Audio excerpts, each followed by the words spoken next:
তাকদীর নিয়ে প্রিয় ভাইয়েরা বিচলিত হবেন না। আপনার তাকদীরে যা আছে আপনি পাবেন, যা নাই কোশ্চিন কালেও পাবেন না, ফুল স্টপ। আপনার তাকদীরে যা আছে আপনি পাবেন, না পেয়ে আপনি দুনিয়া থেকে যাবেন না, ফুল স্টপ। আর আপনার তাকদীরে যা নাই সারা দুনিয়ার মানুষ মিলে আপনাকে দিতে পারবে না। এই চিন্তাটা আগে মাথার মধ্যে সেট করেন। এই দুনিয়ার জীবনে আপনার দুনিয়ার বাড়ি গাড়ি, টাকা পয়সা, রিজিক, ব্যবসা বাণিজ্য, স্ত্রী সন্তান, এগুলোকে নিয়ে এত বিচলিত হওয়ার কিছু নাই। আপনার আমার তাকদীরে যা লেখা হয়েছে এর একটা দানা আপনি বেশি খেয়ে পৃথিবী থেকে যাবেন না। আর আপনার আমার রিজিকে যা আছে তার এক চুল রেখে আপনি দুনিয়া থেকে যাবেন না। এটাই চূড়ান্ত সত্য কথা। আপনি ঘুষ খান আর সুদ খান আর দুর্নীতি করেন আর মানুষের সম্পদ আত্মসাৎই করেন না কেন, যতটুকু লেখা আছে আপনার তাকদীরে এর বেশি আপনি কিচ্ছু পাবেন না।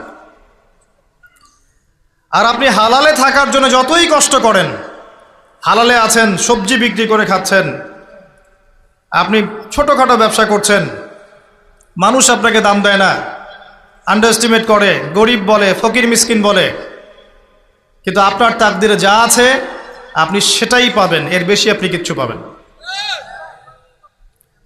হুয়াল আউয়ালু ওয়াল আখির, আল্লাহ পাক প্রথম এবং আল্লাহই শেষ। কুল্লু মান আলাইহা ফান ওয়া ইয়াবকা ওয়াজহু রাব্বিকা যুল জালালি ওয়াল ইকরাম। প্রত্যেকটা বিষয় ফানা হয়ে যাবে, কিচ্ছু থাকবে না। এখন আপনি পৃথিবীতে যা দেখছেন এগুলোর কিছুই থাকবে না। প্রত্যেক মানুষ, প্রত্যেকটা জিন, প্রত্যেক উদ্ভিদ, প্রত্যেক এই প্রাণী, আকাশ, মহাবিশ্ব, গ্রহ নক্ষত্র, চন্দ্র সূর্য, সমুদ্র, পাহাড় পর্বত, বিশ্বনেতা, রাষ্ট্রনেতা, সমাজ নেতা, পরিবারের কর্তা, অর্থনৈতিক নেতা, সবাই মারা যাবে, সবাই শেষ হয়ে যাবে, কিচ্ছু থাকবে না। এই বিষয়টা আগে ভালো করে হজম করতে হবে যে আমরা এখানে থাকতে আসিনি, আমরা এই দুনিয়ায় থাকতে আসিনি, আমরা এখানে এসেছি চলে যেতে। যার মনের মধ্যে এই কনসেপ্ট থাকে সে কখনো আল্লাহ পাকের বিদ্রোহী হতে পারে না, সে কখনো আল্লাহ দ্রোহিতা করতে পারে না, কুফরি করতে পারে না, শিরক করতে পারে না, আল্লাহর অবাধ্য হতে পারে না। যার মনের মধ্যে এই চিন্তা বদ্ধমূল যে আমি এখানে থাকতে আসিনি, আমি এখানে মুসাফিরের মতো এসেছি, গাছের ছায়ায় বিশ্রাম নিচ্ছি, বিশ্রাম নিয়ে শেষ হবে চলে যাব।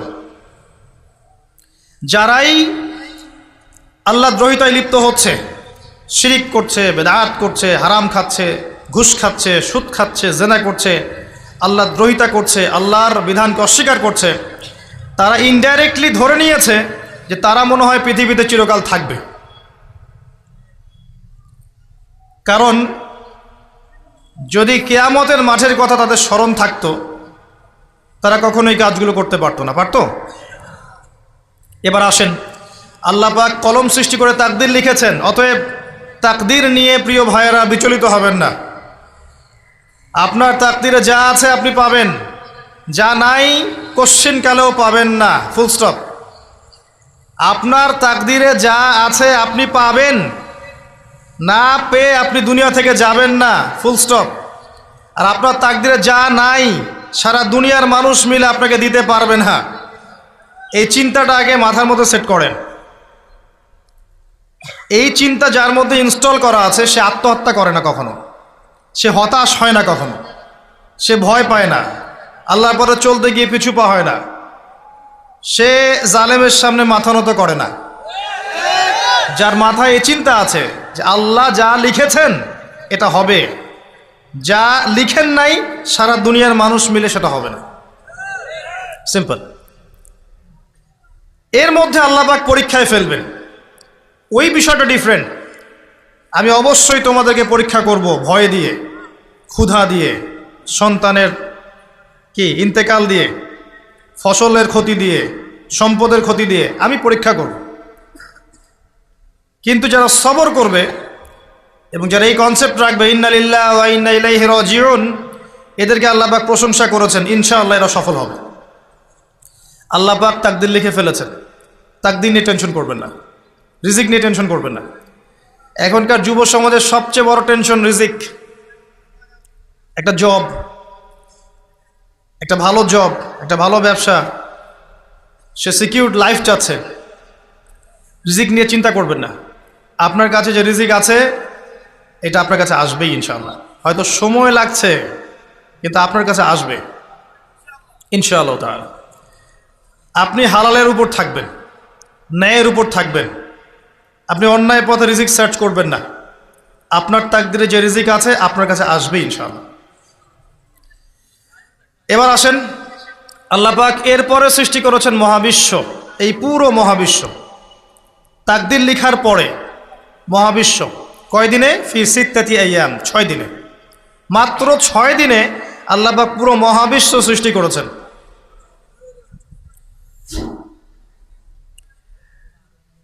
হুয়াল্লাযী খালাকাস সামাওয়াতি ওয়াল আরদা ফি সিত্তাতি আইয়াম সুম্মা ইস্তাওয়া আলাল আরশ। সূরা হাদীদের মধ্যে এটা আছে। তিনি সেই আল্লাহ যিনি এই মহাবিশ্ব সৃষ্টি করেছেন 6 দিনে, এরপরে আরশের উপর সমাসীন হয়েছেন। আল্লাহ পাক এর একদিন আমাদের একদিনের মতো নয়, বরং কিয়ামতের মাঠে যেদিন আমরা দাঁড়িয়ে থাকব এই দিনটা হবে আল্লাহর হিসেবে 50,000 বছরের সমান। মানুষ অস্থির হয়ে থাকবে, বিচার শুরু হচ্ছে না কেন। অপেক্ষা করা কাজটা খুব যন্ত্রণাদায়ক, তাই না? কারো জন্য অপেক্ষা করা, অপেক্ষা করে আছেন, 1 ঘন্টা পর আসবে, এলো না, আপনি অস্থির হবেন। 2 ঘন্টা পর এলো না, 10 ঘন্টা পর এলো না, আপনি অস্থির হবেন, পায়চারি করবেন, বই পড়বেন, নাস্তা খাবেন, হাঁটাহাঁটি করবেন, আপনি ব্যাকুল হয়ে যাবেন। অপেক্ষা করা একটা ডিফিকাল্ট কাজ। কিয়ামতের মাঠে মানুষ 50,000 বছর অপেক্ষা করবে, বিচার শুরু হচ্ছে না কি জন্যে।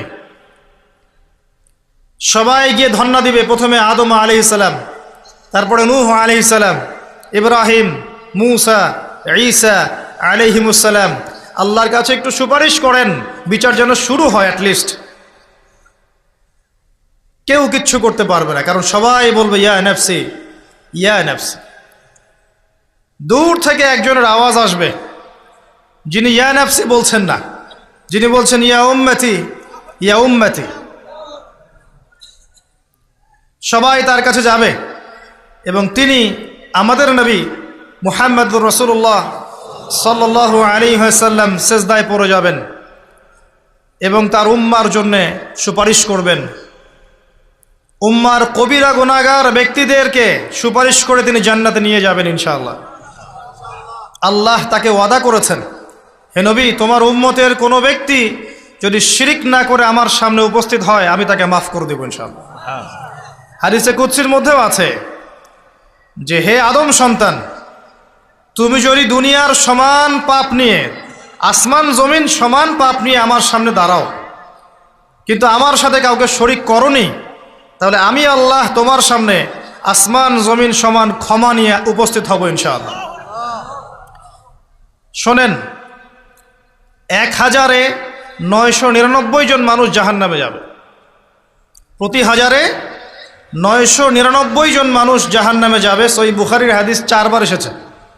এখানে ইকুয়েশনটা এমন না যে ম্যাথামেটিক্যালি ক্যালকুলেট করতে হবে, এমন নয়।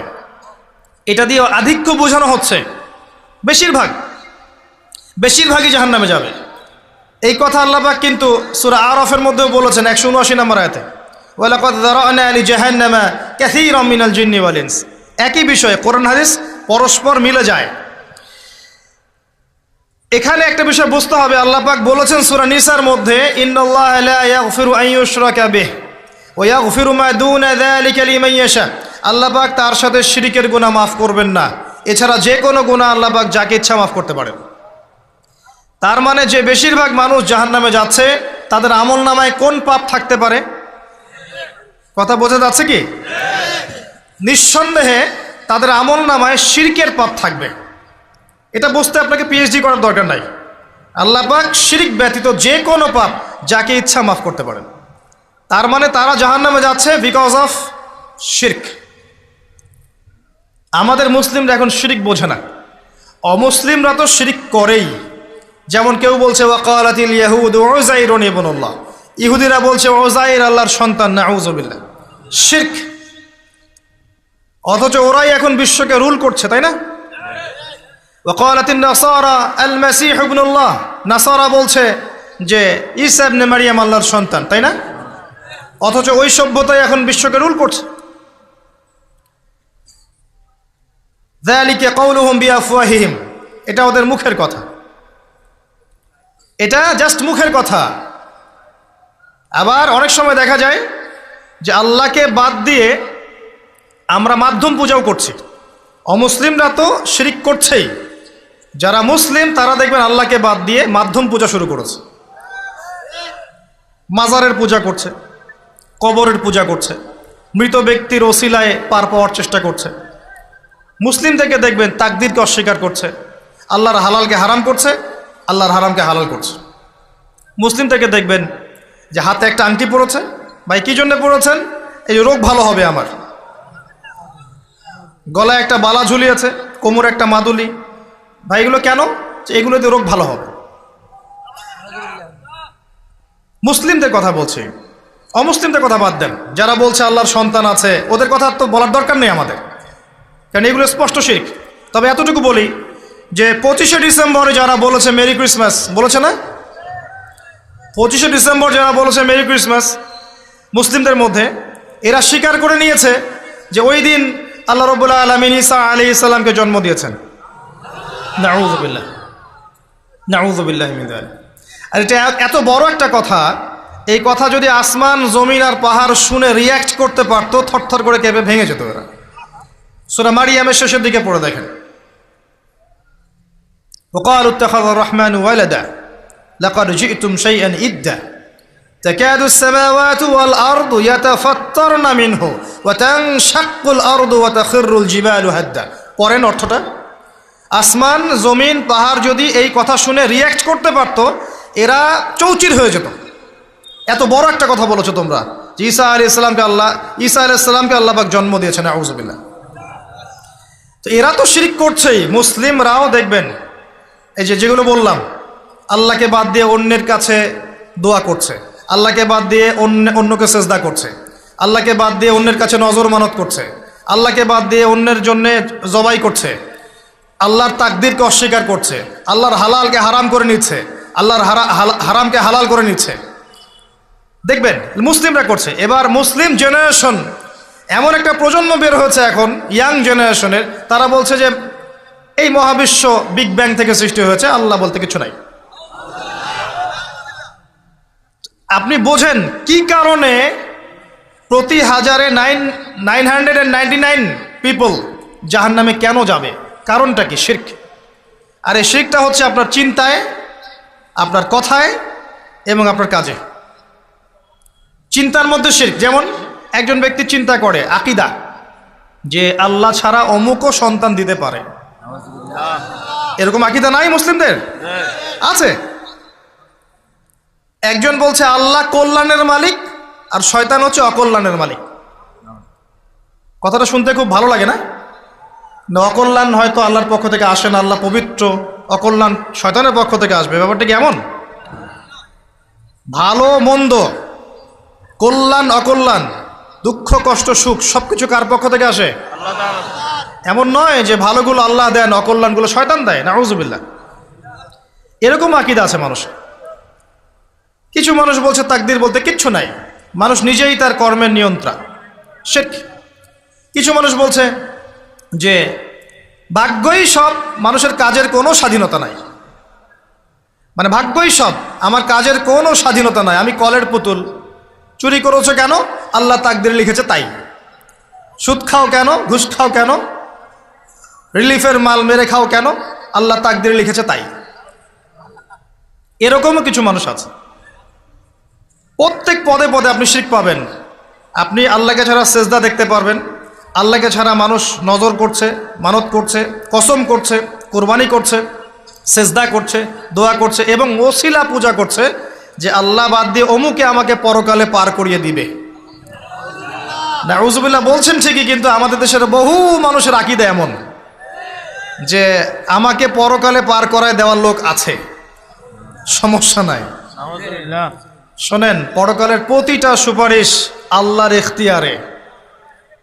একজন শহীদ, আল্লাহর পথের শহীদ, তিনি কিন্তু সুপারিশ করবেন, কিন্তু তিনি নিজের ক্ষমতায় করবেন না আল্লাহর ক্ষমতায় করবেন? আলেম, হাফেজ, আল্লাহর পথের যারা মুজাদ্দিদ ছিলেন, আল্লাহওয়ালা আউলিয়া মানুষ, নবীগণ, সিদ্দিকগণ, সুহাদা, সুপারিশ করবেন নিজেদের ক্ষমতায় না আল্লাহর ক্ষমতায়? আকীদা স্পষ্ট না থাকলে তখন আমল করতে গিয়ে শিরক হয়ে যাবে। আর শিরক হলেই কি হবে? ওই যে বললাম, প্রতি 1000-এ 999 জন মানুষ জাহান্নামে যাবে।